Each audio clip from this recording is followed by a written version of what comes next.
So what's up?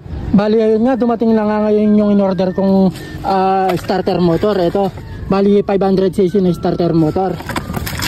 Yung tutak niya Lamborghini 9. Bali ito, tinanggal ko na nga pala yung upuan ko, pati yung airbox dito sa ilalim. Nang sa ganon, madali lang ako maka-access dito sa starter motor ko na stock o yung luma. Para na sa ganon, mailagay na natin to at mapagana na yung starter motor nya.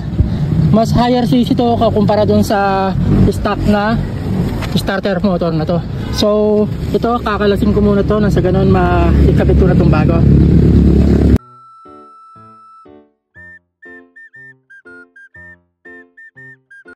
So dito nga, ito natanggal ko na nga yung dalawang tornilyo.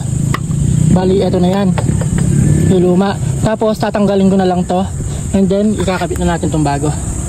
So wait lang.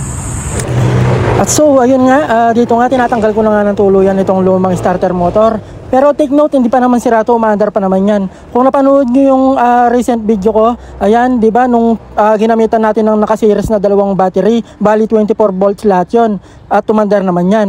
Yun nga lang, dahil nga hindi niya kayang paikutin yung high compression, kaya nangangailangan siya ng mas mataas na voltahe ng kuryente. Kaya yan, kailangan natin magpalit ng mas higher cc. At dahil nga higher cc nga itong starter motor na na-order ko, ayan, mas madali na niyang mapapaikot yung high compression. Kahit high compression pa yung makina natin na naka 59 ako, mas hindi na stress yung starter motor para isindi yung ating motorsiklo. Disclaimer lang po sa mga nagtatanong dyan kung yung mekaniko ba ako. Hindi po ako mekaniko. Mahilig lang po talaga akong mangulikot ng motorsiklo, lalo na dito sa motorsiklo ko, kasi napakahalaga talaga na may nalalaman ka pagdating sa mga ganito.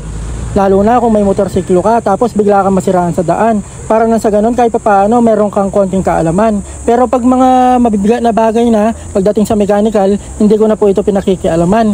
Mas pinagkakatiwala ko na to sa mga legit na mekaniko. At so ayun, kung dito nga mapapansin nyo na ikabit ko na yung bagong starter motor ko. At ayun nga pala yung stock na starter motor ko.